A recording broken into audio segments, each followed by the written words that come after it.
Yep, going. Okay. So, welcome everyone. This is the second session. Most of you were here last session, which is great. So we're just going to continue on. Again, my name is Ashley. For those who haven't met me, so what's your name? Louise and Ellen. Perfect. So, I am the educator down in coronary care and stroke, and palliative care is one of my favourite kind of topics to discuss. Me and Elle, the camera lady, worked at RPA together and actually were the palliative care reps there. Somehow we both ended up in Orange, and I'm still trying to instill that into the culture here. So just to get started, I wanted to show you this funny video that someone put on our social page. I don't know if you can hear it.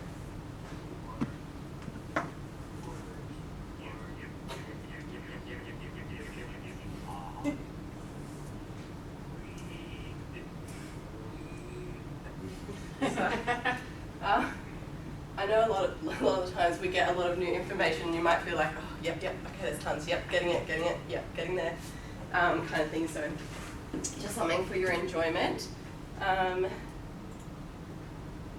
Just pull up the slide there. So that's what we're discussing today.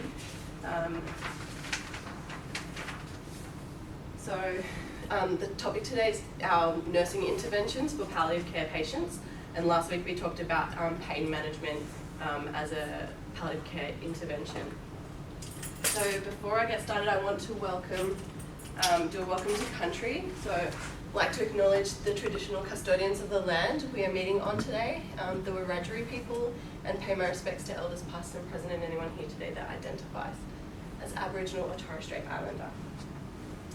So last session we talked about medication management and how we can help relieve pain in patients at the end of life or in the palliative care process. Carrying on from that, we're going to look at other nursing interventions required to keep our patients comfortable and well looked after in the last stages of their life. So at the end of today's session, if I wrote them in there, I didn't. We're going to read through a nursing care plan and try and pick out tasks required for our patient. We're going to be able to describe a few nursing interventions that can be performed and be able to document nursing interventions using a nursing care plan. So that's the goal for today. It will be about 40 to 50 minutes in total. We're going to do some group work and some slides and some demonstration. So if you need to go to the bathroom, use your phone, just hop out. You don't need to ask, just put your phone on silent if you need to. That's the only exit out of this room if we need to leave, and just you can go use the bathroom whenever you need to. So has anyone had, since last week, an experience with a palliative care patient?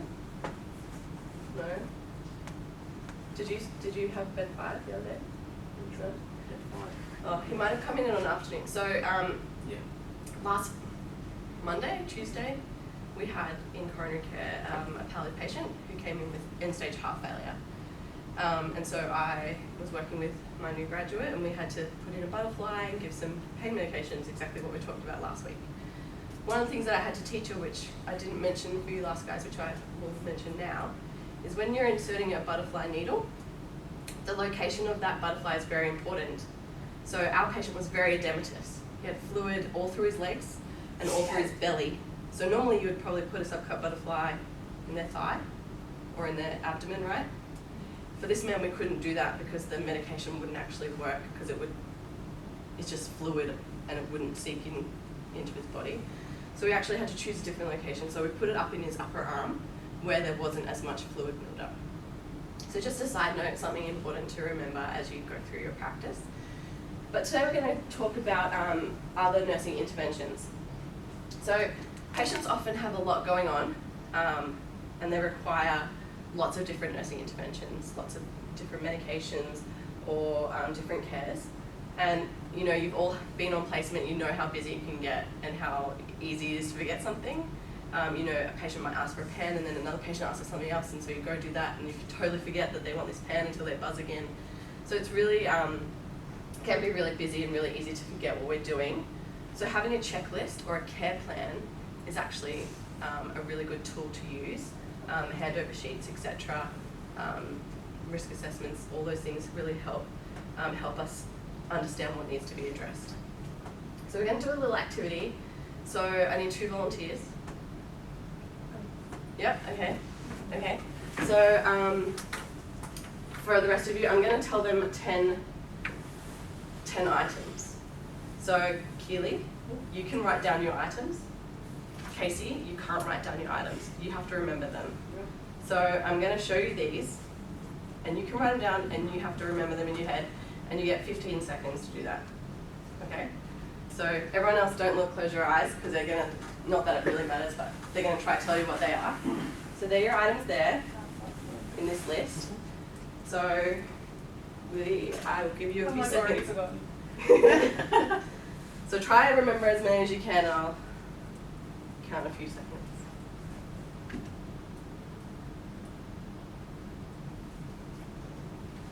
Got them all? Okay, so I'm going to take this away. So what kind of care plans do we have? On your units, what kind of things do you use to help you decide or remember what things you need to do for your patients? What? Yeah, so that helps you determine risk and what you need to do thereafter, right? In terms of crash injury? Yeah. Who has a handover sheet for their ward on them at the moment? The planner. Yeah. Shift planner. Shift planners, handover sheets, progress notes. So the previous nurse's progress note can be really helpful. So I'm just going to set a timer here for me. So they're all really good things. So Casey, do you remember any of your items? Okay. Let's see how many she can remember. Okay. Phone, remote, car, keys, work, baby,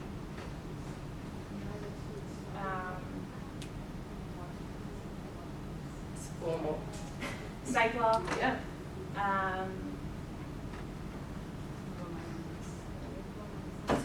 You've done actually quite well. I think that's it. That's 7 out of 10. Yeah. So not bad, right? Yeah. What about Keely?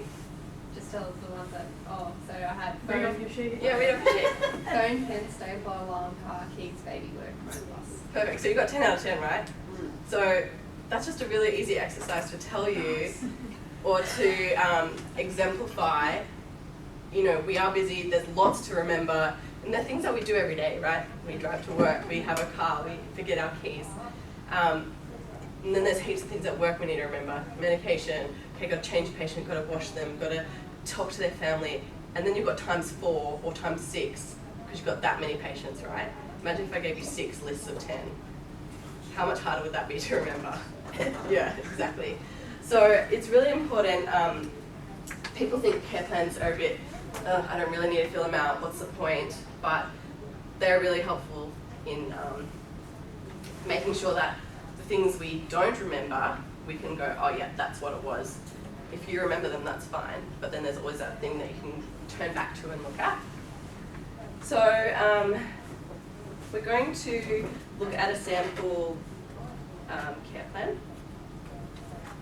So this is a very generic one that I made up just because each hospital, every unit uses different kind of care plans. When I worked at RPA, we used paper ones. Here at Orange, we use Power Chart, we use ISA, etc. PEDS will probably have a different one too.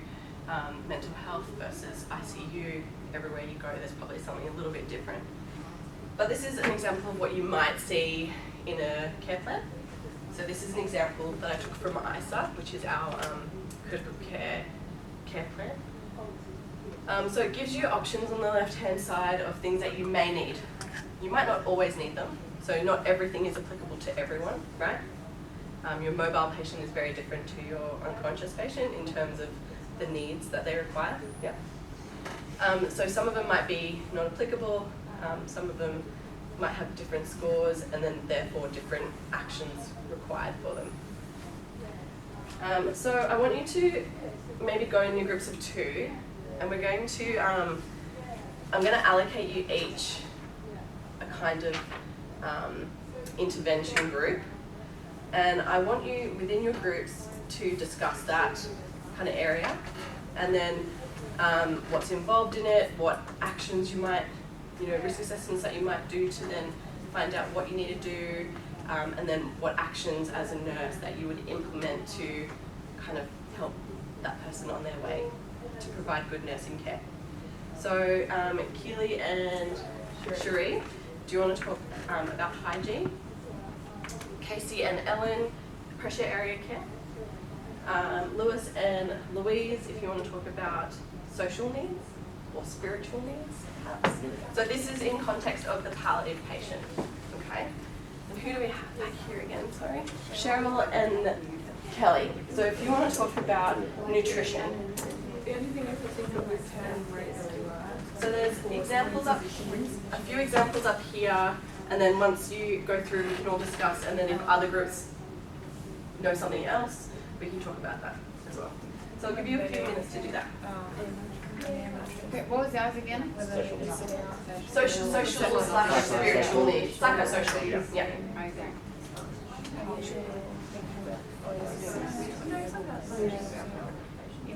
Sorry,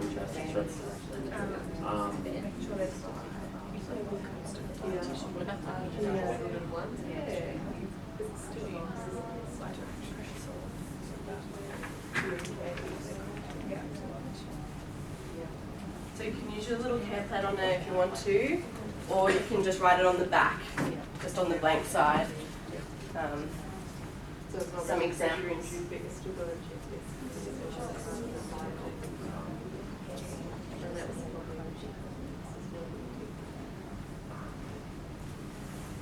So think about, there might be multiple interventions for each, there might be risk assessments associated with them.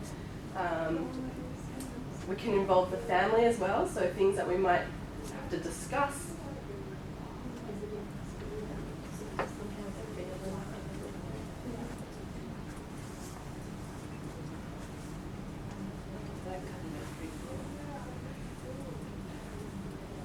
I bought my thing up.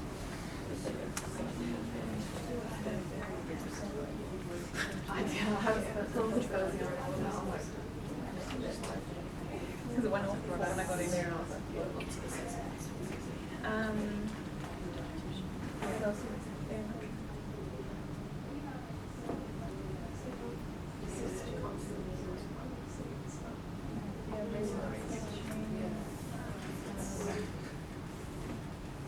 Does everyone feel like they're done? Yeah. Or got as much as they think at the moment?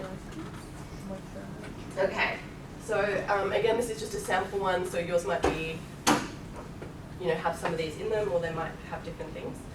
So in terms of psychosocial or social spiritual needs, for a palliative patient, so someone in the end of life, or someone that is in the dying process, whether it's a year away or tomorrow, what kind of things might you think about in terms of caring or interventions for that patient? Yeah, so I guess social work input for like some family intervention, family meeting. Yeah. To discuss to make sure everyone's on the same page. Yeah. Very important. So a family conference, Yeah. like emphasising on family-centred care. Yeah. So getting an input from all the family, what they want Yeah. happen, all that sort of stuff. So an example of this is when I did work at RPA. It is a very multicultural centre, like a lot of people from different countries, religions, cultures live around there. My first ever placement as a grad was on a palliative care unit, which was hard but very good. And I didn't know a lot about other cultures' beliefs in terms of dying or what their spiritual needs. And I learned a lot about it, and I'll share one example. We had this little old, she was Thai, I think, Thai or Indonesian, and she was Buddhist, and her dying process was pretty normal to everybody else, she had family, etc. But once she had actually passed away, I didn't know, but her family had brought in a blanket, which was a Buddhist kind of blanket, and it had symbols and signs on it, and apparently I had been told, okay, when this patient does pass away, you can't touch this patient for 8 hours.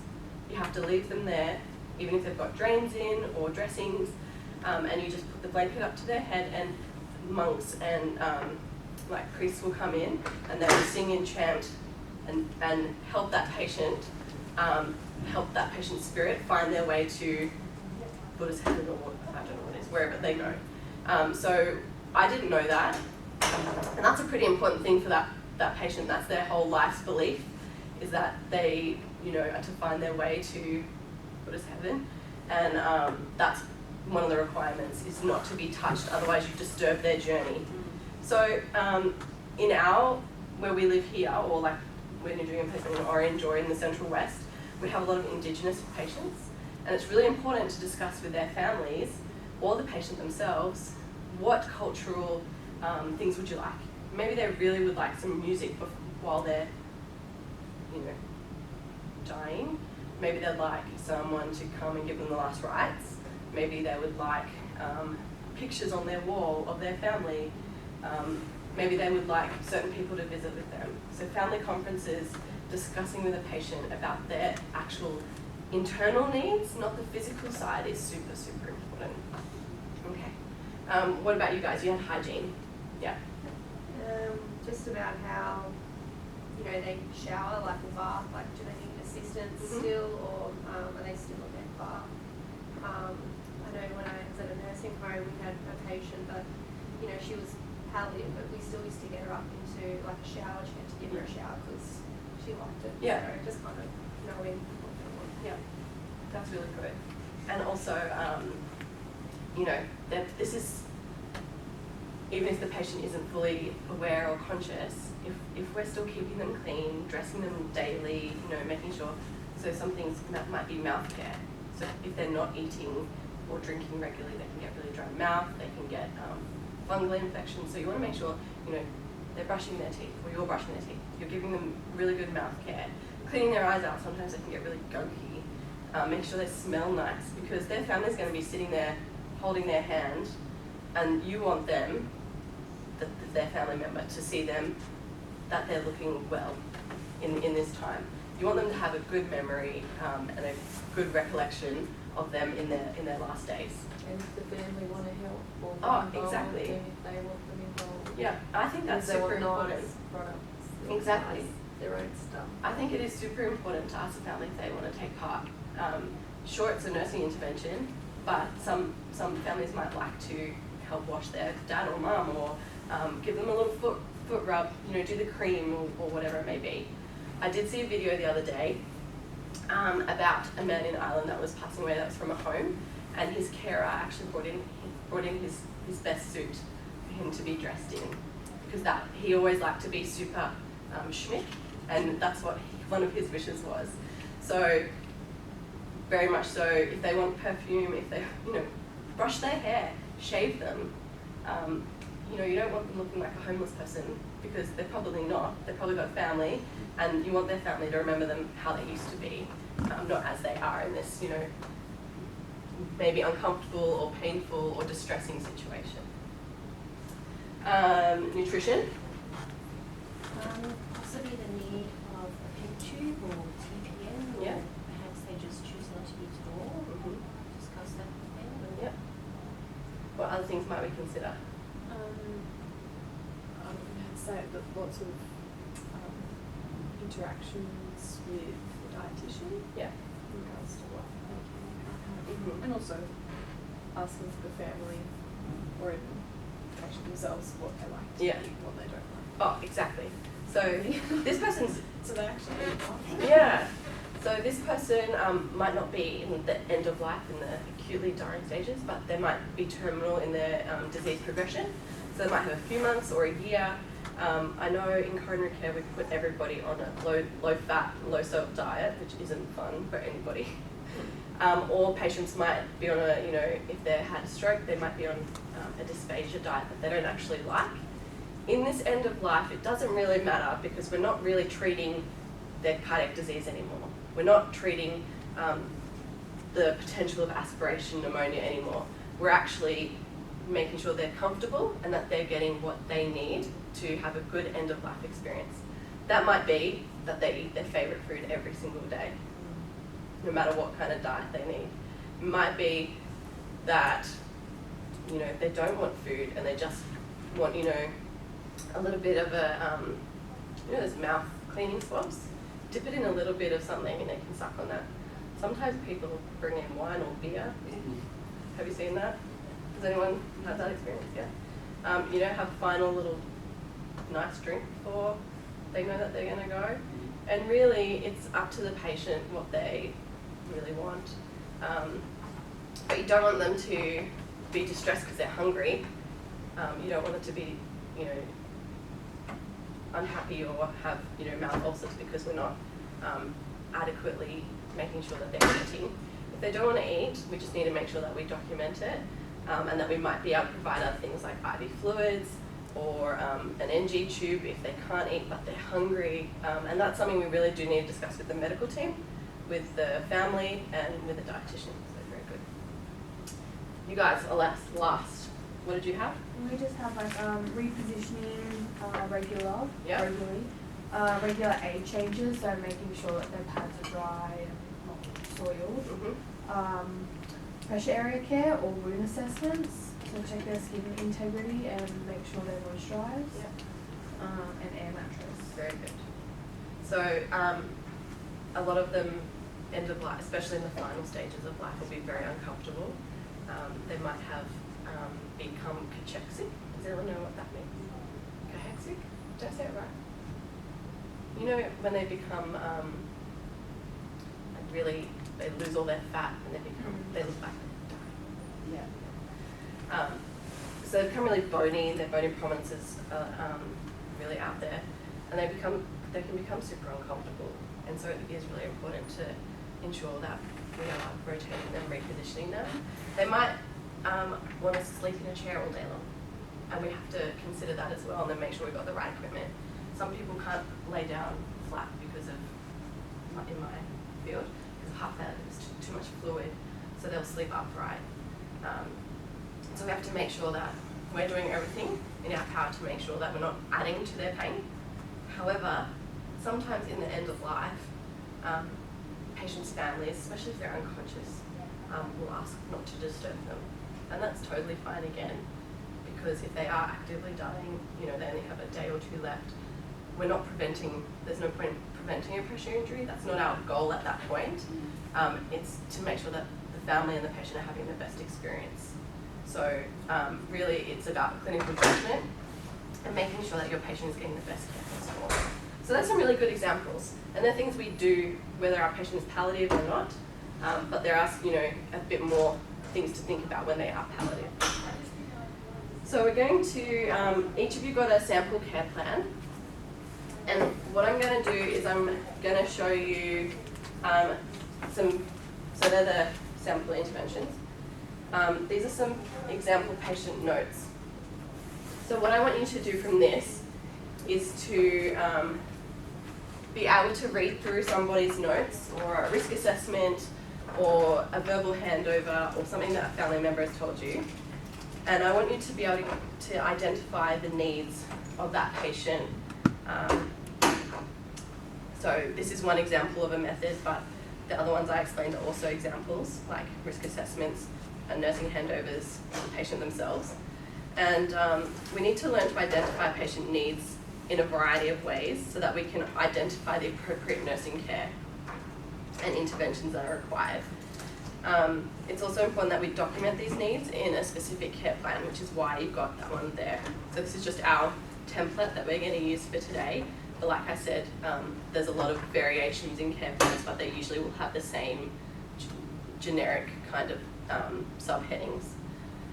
So this is an example of somebody's notes.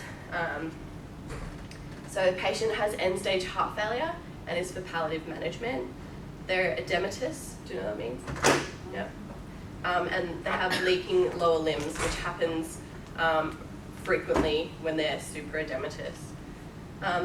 Pain is currently managed well with a syringe driver. They have reduced mobility, had a recent fall at home prior to hospitalisation. They are still, however, using a facet with 2 times assist, but is apathetic with mobilising, so doesn't really want to. They are incontinent of urine in a pad, and the family are present on and off during the day, and they're bringing in food for this patient. So Let's write down on the board, or you can call out and I'll write down some, I want you to pull out some things from there that you think we need to think about. So like what triggered words in there triggered something in your mind about something you need to do. Syringe driver, yeah. Right down here so we're not on the thing. Changing the dressings on the lower limbs. So lower leg dressings. Yeah. Incontinence. Do you still restrict fluid if they're in end stage heart failure, or not as much? Not as much. Because Not as much. they're pretty much at that point where. Yeah, so a lot of it's symptom relief. So if we are still giving them medication, we'll probably say like, try not to. But look, if that's what they want to do, and they are, like they've said, I don't want medication, like I don't want other than like pain meds and symptomatic relief. I'm over it, I don't want any more, I know I'm dying. Yeah. Let them go. Same with food and stuff like that. Yeah. What else is there? Because of the leaking limbs, would you put like a bluey on the bed? You could, yeah. Yeah. Yep. So, bed care stuff. Yeah. No mobilising with a factor. Yeah, so mobility. Yeah. What else is there? So we talked about family. So family is really important as well. So we talked about family and his food, incontinence, mobility, his pains well managed, his legs. Okay. So we've picked out our trigger words, right?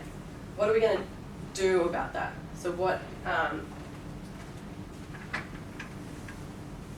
interventions or where might they fall in our care plan? So pain medication? Yeah. Yep. So this might be our pain score. If we have to figure out our time to give medication, like do we have to change the syringe driver? Yeah. Checking the site, you know. Do I have to change the dressing?